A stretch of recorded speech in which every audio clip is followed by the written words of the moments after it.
The trauma bay went dead silent the second Dr. Harlan Westbrook jabbed a finger at her and snapped, "Get her out of or I don't need some nurse playing doctor in my house."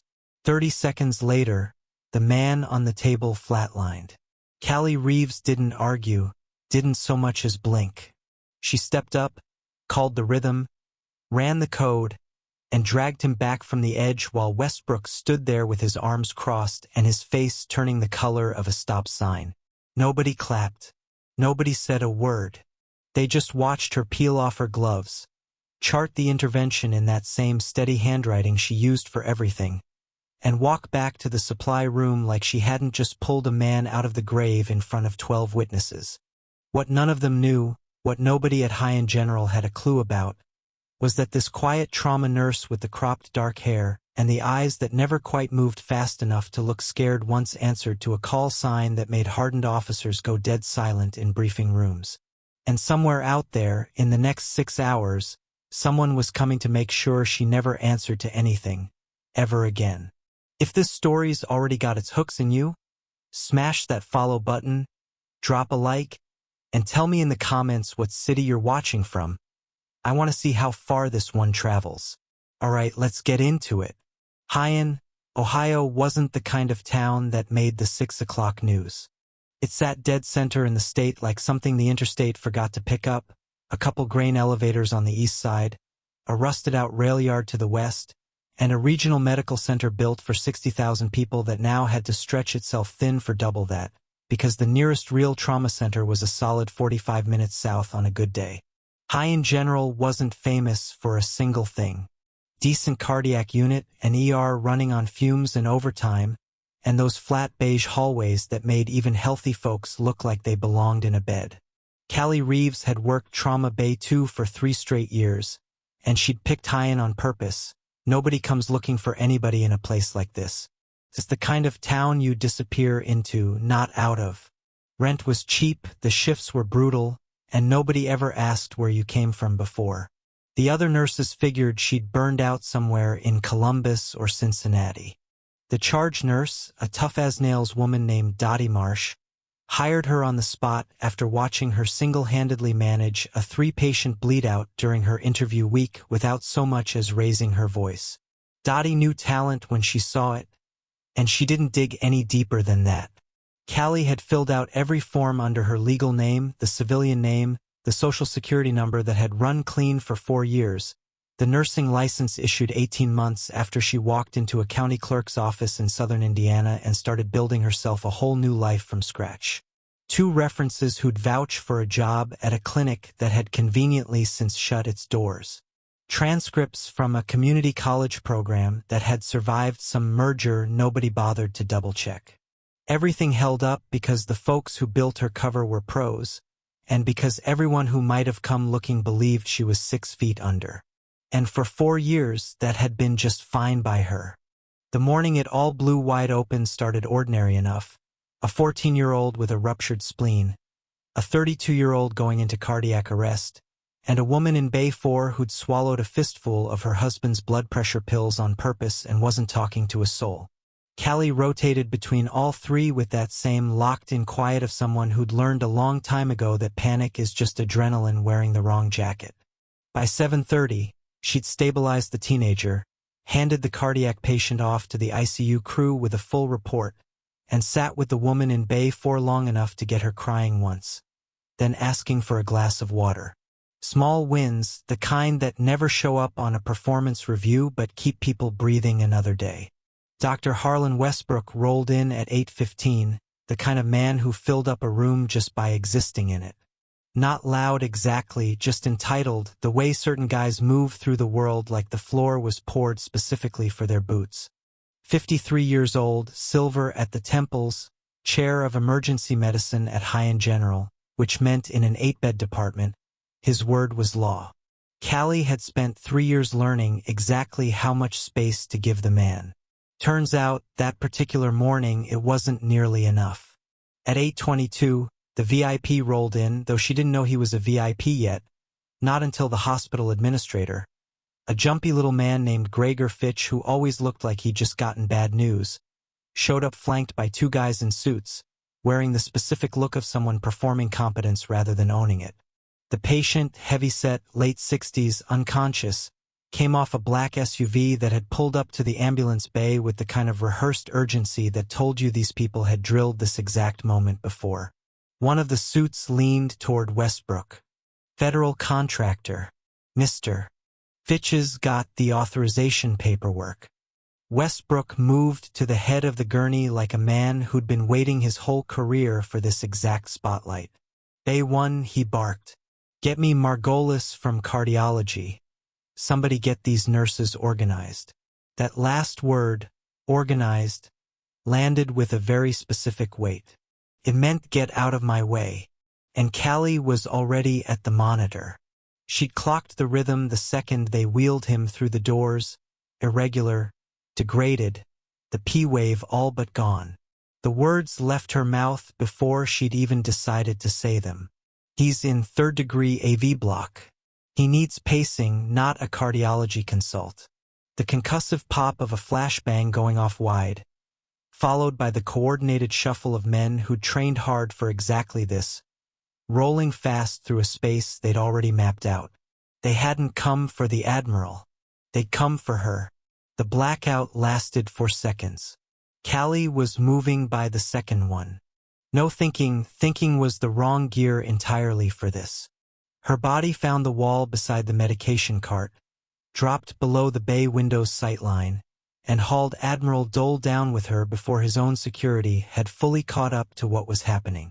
One of them reacted right. The other reached for the light switch, the wrong instinct entirely, and she said down in a voice pitched at that particular frequency of a direct order. Not loud, not emotional, just final. He dropped. The patient on the gurney was still hooked to the monitor, which was running on battery backup, throwing a pale blue glow across the bay, just enough to make out shapes. For people in the room, 5 counting the Admiral. Trey had wedged himself under the counter near the supply wall, exactly where she'd want him. Priya, the other nurse who'd been charting at the far station, had pressed herself into the corner behind the crash cart. Good, low profile, clear of the kill zone. Cali counted the footsteps coming from the corridor.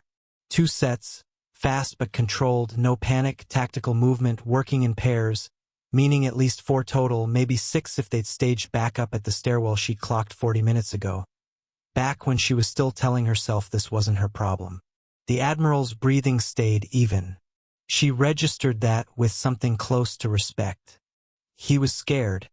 She could feel the tension locked in his arm where she gripped it, but he was handling it, which told her he'd sat in bad rooms before and his wiring still worked. "How many with you?" she whispered, mouth close to his ear. "Details 4. 2 outside, 2 here. The 2 outside are already gone. That's why the lights cut." Not a guess, the logic was simple.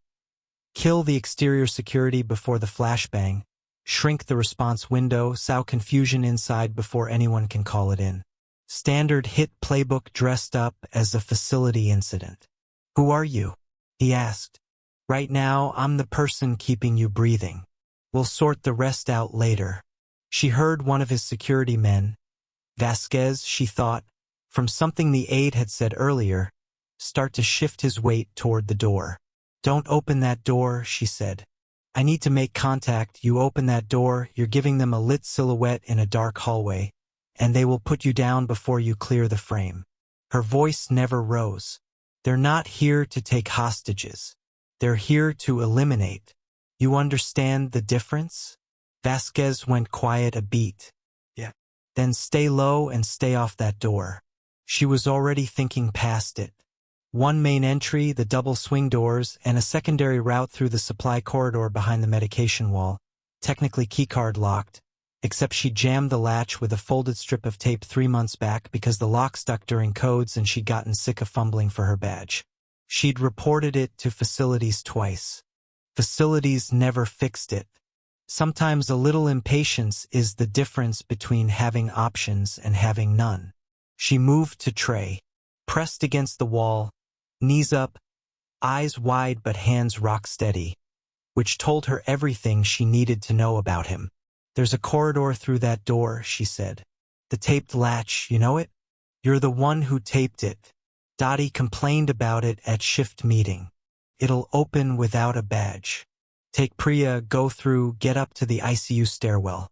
ICU's got its own security desk and its own outside line.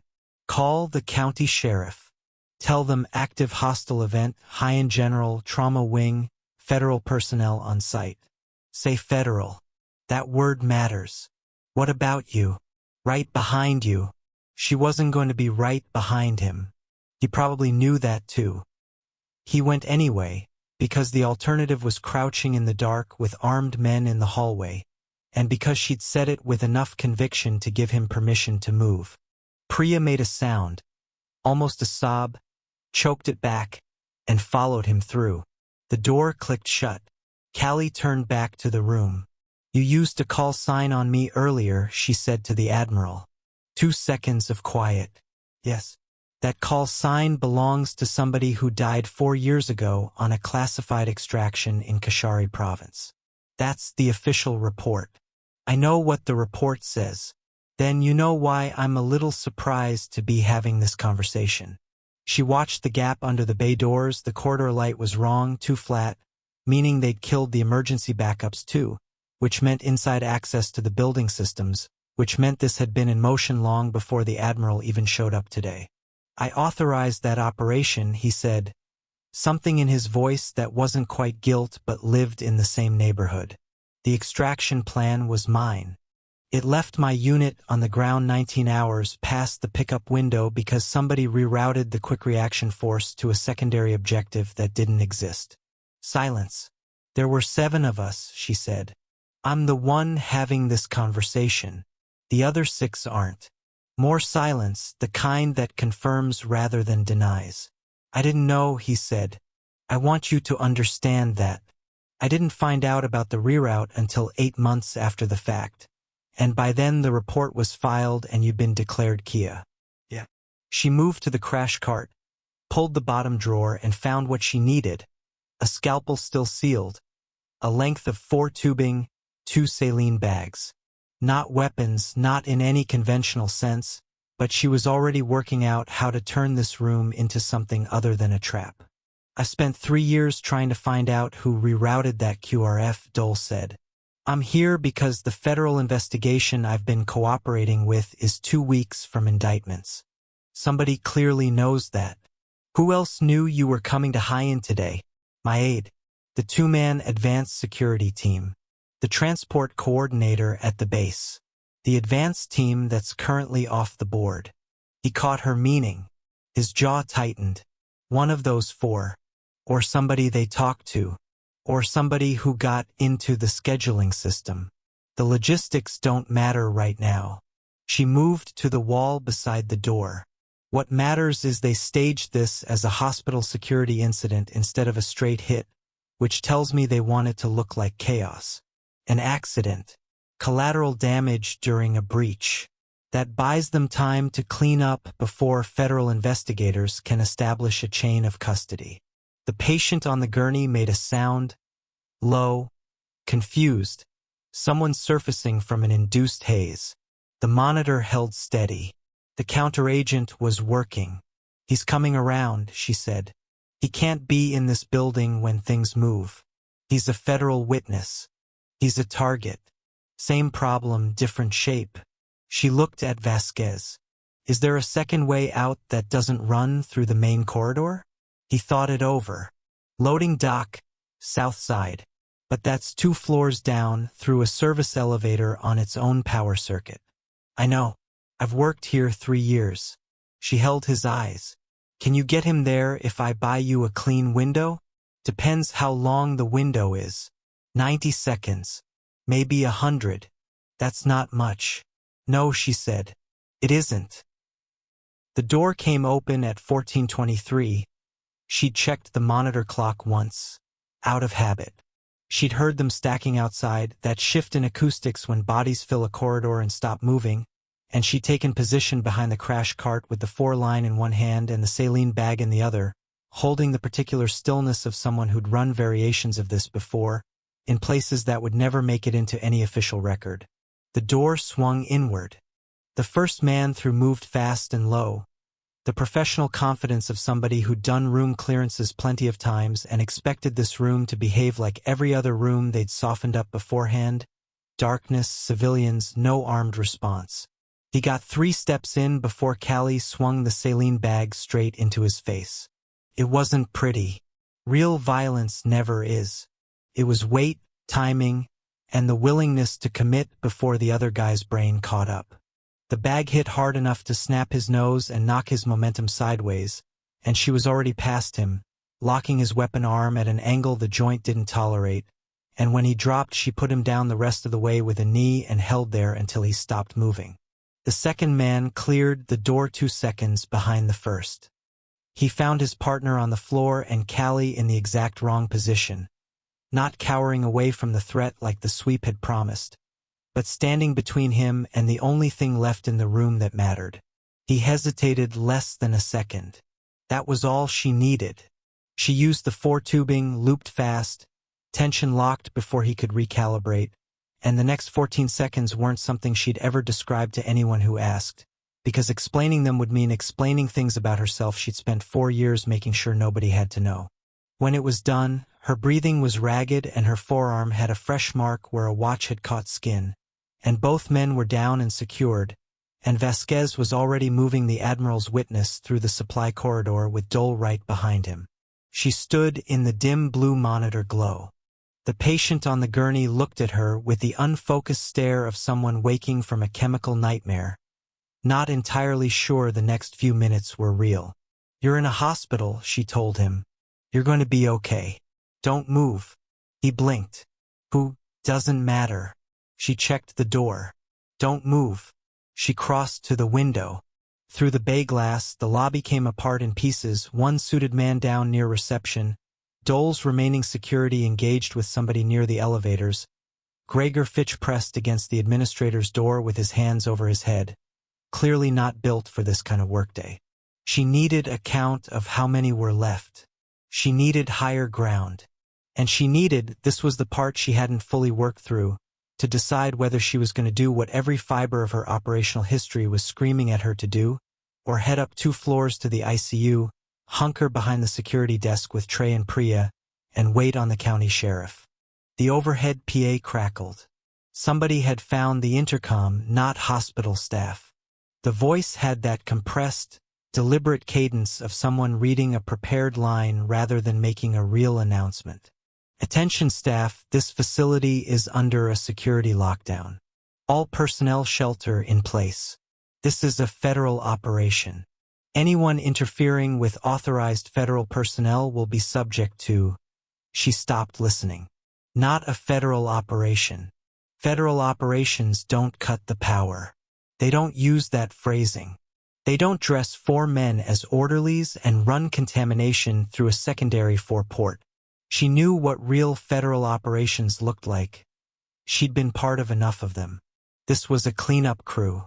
Somebody had decided the risk of the Admiral's testimony outweighed the exposure of taking him out, which meant the indictments were closer than 2 weeks out, which meant someone inside the federal investigation had run the math and decided a loud, messy operation still beat what happened if Dole talked. She found the stairwell and climbed. The 3rd floor was quieter. ICU sat at the far end of the north corridor, and she moved through the dark with the specific rhythm of someone navigating by sound and peripheral vision, a skill built in particular kinds of training, in particular kinds of places, and one that didn't look unusual until somebody watched it happen and realized what they were seeing. She was halfway down the corridor when the door behind her opened. Not a threat. She'd already turned, already clocked the silhouette and posture in half a second. What she found was a man in Marine working dress. Not the Admiral's formal uniform, functional, and built like someone who'd decided a long time ago to meet the world entirely on his own terms. He'd come up from the stairwell, meaning he'd been outside the primary blast zone and worked a different route up. He stood there and looked at her, not with Vasquez's slow recalibration, not with Dole's careful recognition, but something more immediate. "You're the nurse," he said. "Yes." You took down 2 of them in the trauma bay. She waited. I watched through the bay window. No apology in it. Came up the east stairwell when the PA feed went live. I'm Colonel Rohr, commander attached to Admiral Dole's convoy. He paused.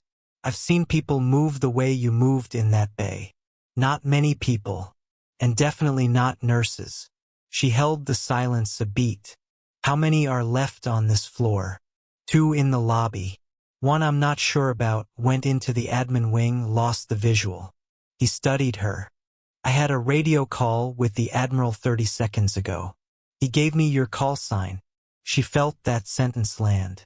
He shouldn't have done that. Probably not.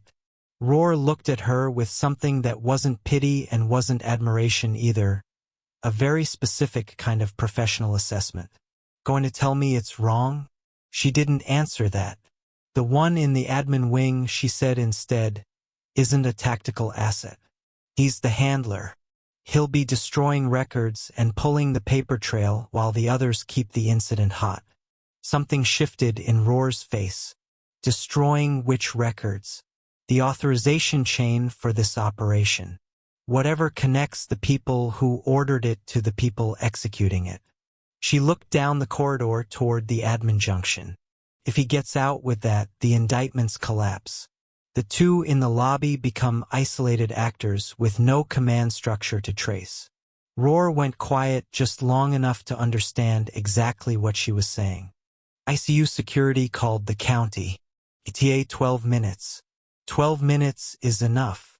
I'm not asking you to, you're not asking. She was already 4 steps down the corridor when Rohr said, quietly, Overwatch. She stopped, turned. I'll hold the lobby access point. Make sure nobody comes up behind you. He said it the way people who'd worked together say things, no elaboration needed, just the operational fact. Watch your left. Building schematics show a second door behind the billing office. You may already have it mapped. She nodded once and went. The administrative wing sat darker than the patient floors, fewer emergency lights, longer stretches between the battery-backed units. She moved through those gaps with the patience of someone who'd learned that darkness wasn't an obstacle so much as a variable, and that the line between threat and advantage was usually just a matter of whose training made the dark feel like home. She found him in the records annex. Not military, she clocked that in half a second. The way he carried himself was wrong for it, the posture of someone trained in threat response as a backup skill rather than a foundation. Civilian intelligence or contractor, which in her experience were often the same job wearing nicer clothes. He had a tablet and a portable drive, working through the hospital's admin server with the tight efficiency of somebody executing a rehearsed task. He heard her, turned. Neither of them moved. Then he said, with the flat calm of a man who had a backup exit memorized and was already running the odds on whether to use it, "You don't know what you're mixed up in." "I've got a pretty solid idea," she said. "You're a nurse," he said. The word delivered the same way Westbrook had used it that morning, meant to shrink her down. She noted it and didn't react. "Keep talking," she said. He reached behind him. He didn't reach the exit. When the first sheriff's unit rolled through the main entrance 11 minutes later, they found Hion General in a state the first deputy on scene would later describe in his report as nothing like anything he'd seen in 8 years on the job. 2 men zip-tied in Trauma Bay 1, 1 more in the records annex, 2 down in the lobby in varying states of not getting up, and a federal witness being walked out the south loading dock by a Marine colonel and 2 of the Admiral's surviving detail. That same deputy also noted, standing at the nursing station writing in a patient chart in the same neat, deliberate handwriting she apparently used for everything, a trauma nurse who looked up when he came through the doors and said, "Calm as anything, I need you to lock down the administrative records annex on the 3rd floor before anybody touches that server terminal. The tablet on the desk is evidence. Don't let it get moved." He started to ask who exactly she was. She looked at him with those flat, level eyes and said, "Cali Reeves. I'm a trauma nurse here." And before he could ask the obvious follow-up question already building behind his eyes like weather rolling in, A voice cut through from the loading dock corridor, Admiral Marcus Dole, walking under his own power, looking at her the way a man looks at something he'd been dead wrong about for far too long. "Deputy," he said, without even glancing his way. "Everything this woman tells you is a direct order. Understood?" The deputy looked between the two of them. "Yes, sir," he said slowly. Cali went back to the chart. She logged the secondary 4 contamination, the counteragent dosage, the intervention timeline, the patient's now stable rhythm, in the same careful language she brought to every chart, as if the last 3 hours had been just another complicated shift instead of a reckoning 4 years in the making. She was nearly done when Dottie Marsh appeared in the doorway. Dottie, who'd been in the East Wing when the lockdown hit, who'd clearly lived through her own version of the last hour and come out the other side scared and hardened into something more useful. She looked at the lobby. She looked at the deputy. She looked at Cali. "Reeves," she said, "you gonna tell me what the hell just happened?" Cali set the pen down. "Later. Right now I need to know if the patient in Bay 4, the woman from this morning, is still in the East Wing." Dottie blinked. "She is. She's been alone in there 4 hours. Someone needs to check on her."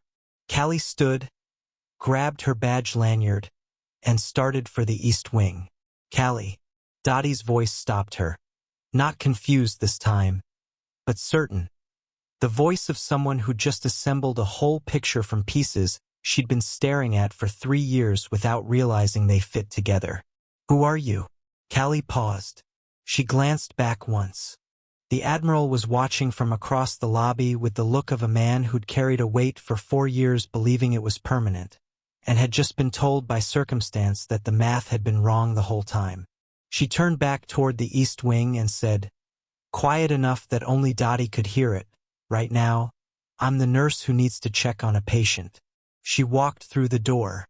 Behind her, 2 more federal vehicles were pulling into the drive, and one of them carried the kind of men who don't announce themselves and don't ask questions they don't already know the answers to.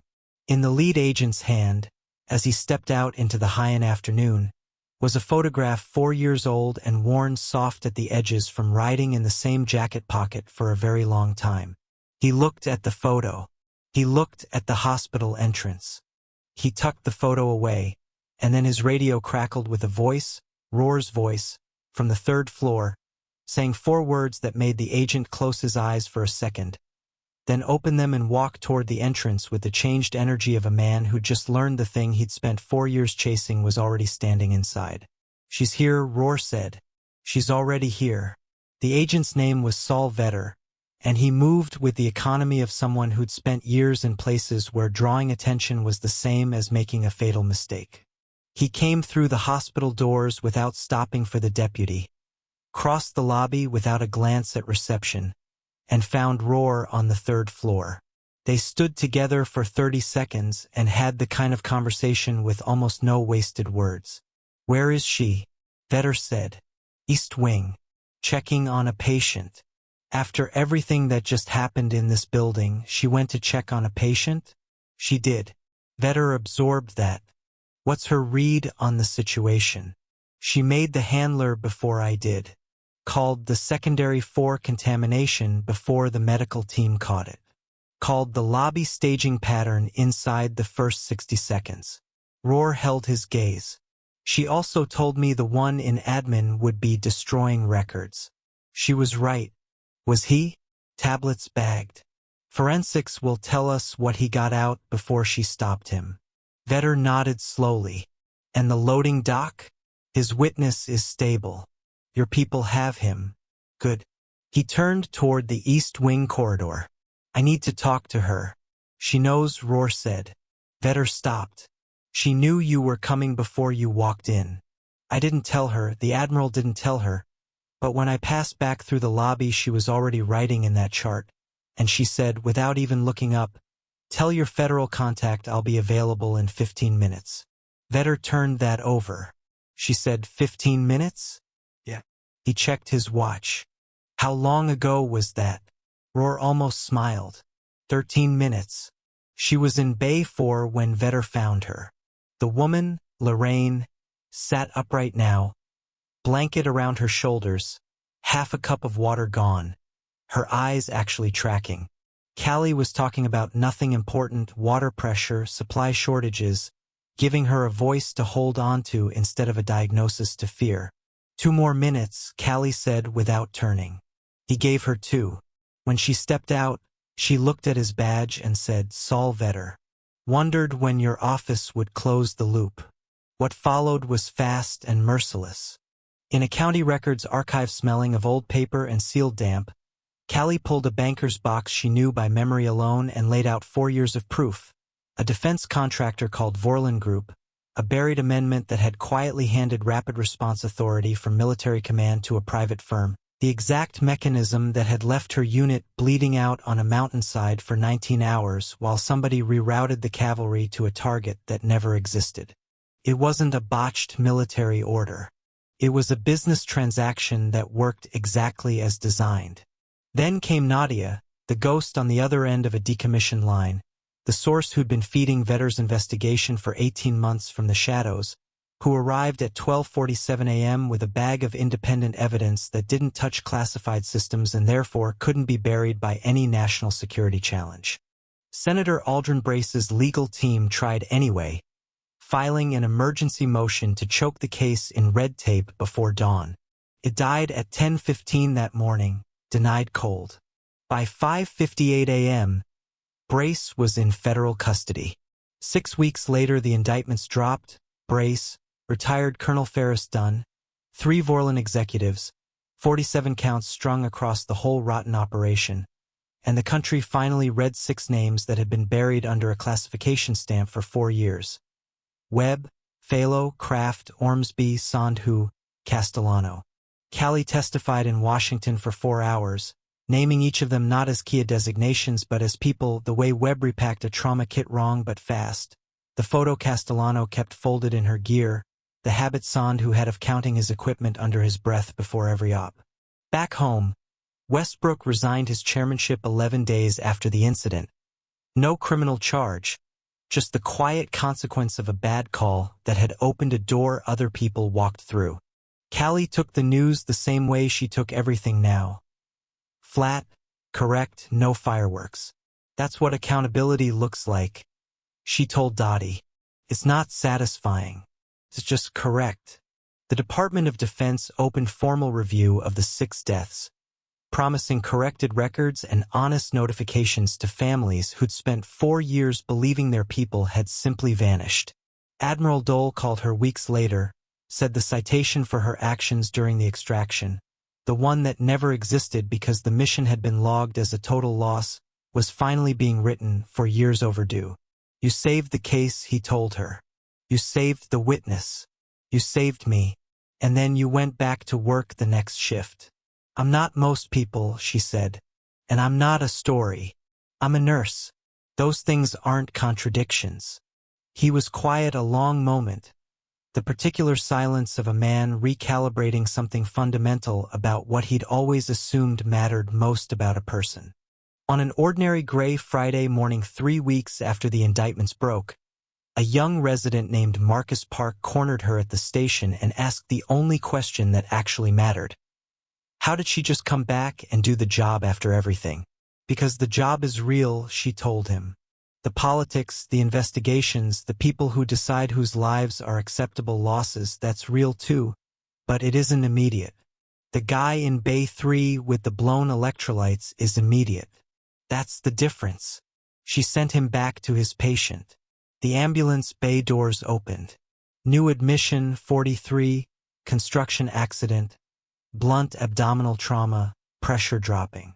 Cali moved the way she'd moved for 3 years, the way she'd moved long before that too, in different clothes, under different stakes, with the same calibrated economy of someone who knew exactly what the next 8 minutes demanded and intended to meet them head-on. She took the man's hand for 1 second. You're at Hion General, she said. We have you. Not a promise she could prove yet, just a truth she could give him right now. Then the team moved, and the work swallowed the room whole, the way it always had, the way it always would. No call sign, no classified file, just the necessary weight of this moment, and the next one after it, In a mid-sized Ohio city, nobody ever came looking for anything in that had turned out, like ordinary places sometimes do, to be exactly where something important had been waiting all along. The monitor found the rhythm. She called the next move. Outside, the morning kept right on being the morning, indifferent, unremarkable, and for the first time in 4 years, that was more than enough.